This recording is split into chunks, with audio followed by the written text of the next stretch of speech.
Have found a terrestrial planet orbiting Proxima Centauri.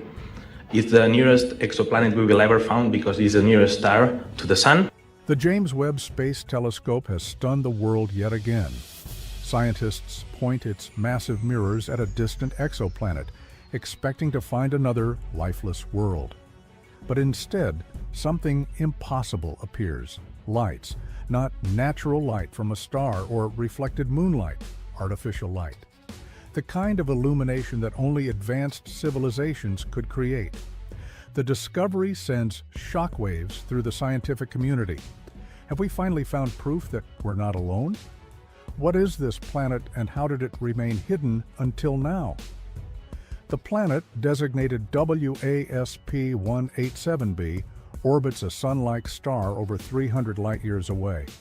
It was first detected by previous telescopes, but they only saw it as a shadow passing in front of its star. It wasn't until James Webb's infrared sensors focused on it that something astonishing was revealed, an unusual glow in its atmosphere. The light appeared too structured, too concentrated to be natural. At first, astronomers thought it might be thermal radiation, heat from the planet's surface. But Webb's instruments detected patterns in the spectrum that didn't match volcanic activity or any natural geological process. The light was consistent with something else entirely, cities. If true, this would be the most groundbreaking discovery in human history. A civilization advanced enough to illuminate its planet would be the first solid evidence of intelligent life beyond Earth. But before jumping to conclusions, scientists needed to rule out every other possibility. Could this strange glow be bioluminescent life forms in an alien ocean? Some deep-sea creatures on Earth produce their own light, like jellyfish and anglerfish. If this world had a biosphere filled with glowing organisms, it could explain the readings. However, the light appeared structured, forming lines, grids, and clusters, not random flashes like bioluminescent creatures would produce. Another possibility was light pollution from auroras. Earth has auroras when solar winds interact with our magnetic field, producing glowing waves of color. But the patterns detected on WASP 187b were static, not shifting like auroras. Then came an even bigger mystery. When Webb focused on the planet's night side, it still detected light. Normally, a planet's dark side should be, well, dark, especially a gas giant like WASP 187b. But something was still glowing in infrared. And when scientists enhanced the images, they found the light wasn't evenly spread. It came from specific points, almost like clusters of illumination scattered across the surface. This was the moment that changed everything. The arrangement of these glowing regions didn't match any natural geological formation. It wasn't volcanic, it wasn't an aurora, it wasn't lightning storms, it was something else, something that looked eerily like city lights. The idea was almost too impossible to believe. A gas giant with cities? Most planets with potential for life are rocky and Earth-like. But if an advanced species had adapted to live on a gas giant, perhaps in floating megastructures, then these lights could be artificial after all. But what kind of civilization could build structures that float in the clouds of a gas giant? The closest parallel in our own solar system would be Venus. Its surface is a fiery hellscape, but high in its atmosphere, conditions are much more Earth-like. Some scientists have speculated that if life ever developed there, it could have adapted to live in the clouds. Could WASP 187b have a civilization of sky dwellers living in suspended megacities? Structures hovering above an alien world glowing in the darkness? If so, how advanced would they have to be? But there was another problem. If these were city lights, why were they so bright? Even from hundreds of light years away, Webb could still detect them. That would mean these lights are incredibly powerful, possibly many times brighter than Earth's city lights. This raised a terrifying possibility. If these were artificial structures, their energy output would have to be immense. which meant one of two things. Either this civilization was highly advanced, far beyond us, or they were deliberately broadcasting their presence to the cosmos. But why? Were they trying to make contact? Or were they issuing a warning? Some scientists pointed out an eerie coincidence. When we first started sending radio signals into space, we assumed aliens would do the same. But as technology improved, we learned that light-based communication, like lasers, might be far more efficient than radio waves. Could these lights be a signal? What if they weren't cities at all, but massive beacons designed to be seen across the galaxy? If so, what were they trying to say? And then Webb detected something even stranger. The light patterns weren't constant. They flickered, dimmed, and then returned, almost like they were blinking. And when scientists analyzed the timing, they realized something chilling. The blinking was rhythmic. It wasn't random. It followed a pattern. Patterns in nature exist, but this one looked intentional, a repeating sequence, almost like a code. Had we just found a message written in light? If so, there was only one question left. Were we ready to understand it? Scientists raced to decode the pattern. If this truly was a message, it could be the most significant breakthrough in human history. But the challenge was immense. The blinking lights didn't correspond to any known mathematical sequences like prime numbers or the Fibonacci series. Common patterns scientists expect an intelligent signal to contain. Instead, they seemed deliberately complex, almost as if they were designed to be deciphered only by those with advanced knowledge.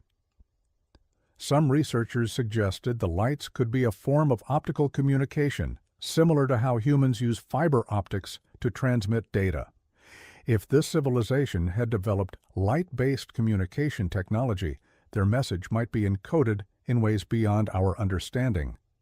But one thing was certain, the lights weren't random. They held meaning. Then, an even greater mystery emerged. When scientists cross-referenced old telescope data, they found something startling. The light patterns from WASP 187b weren't new.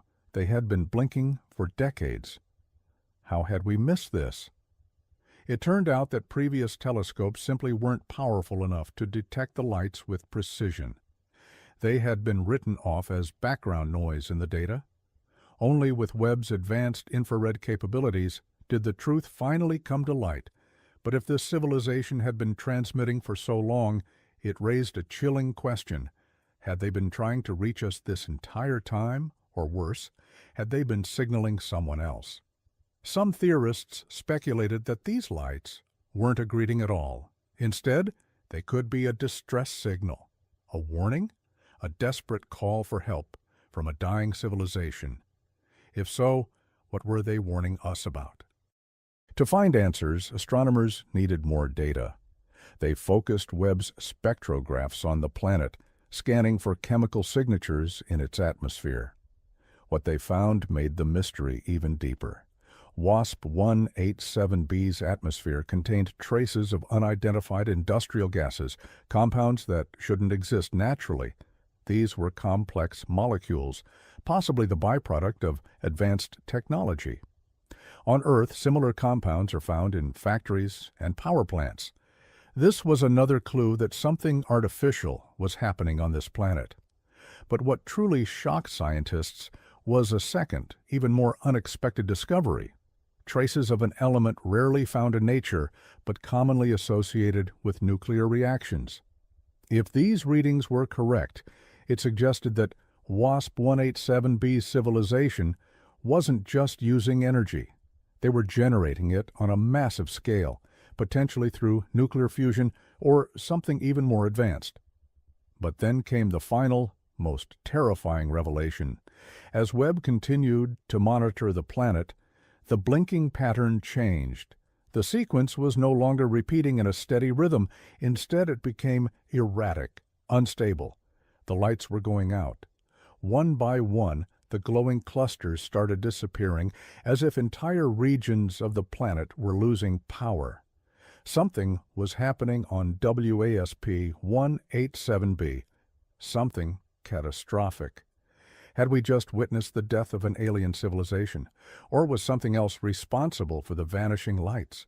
Some scientists propose that whatever was causing the planet's illumination, whether cities, energy stations, or something even more advanced, was undergoing a massive disruption. It could be a natural disaster, a war, or even the final stages of an apocalyptic event. If the civilization was dying, the message in the lights could have been their last attempt to communicate before it was too late. But others feared something darker. What if the lights weren't going out naturally? What if something was turning them off? This theory sent a wave of unease through the scientific community.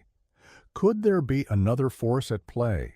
Something powerful enough to extinguish an entire planet's artificial illumination? And if so, was it still out there? The implications were staggering. If this was an advanced civilization, then they may not have been alone. And if something had wiped them out, then whatever did it could still exist.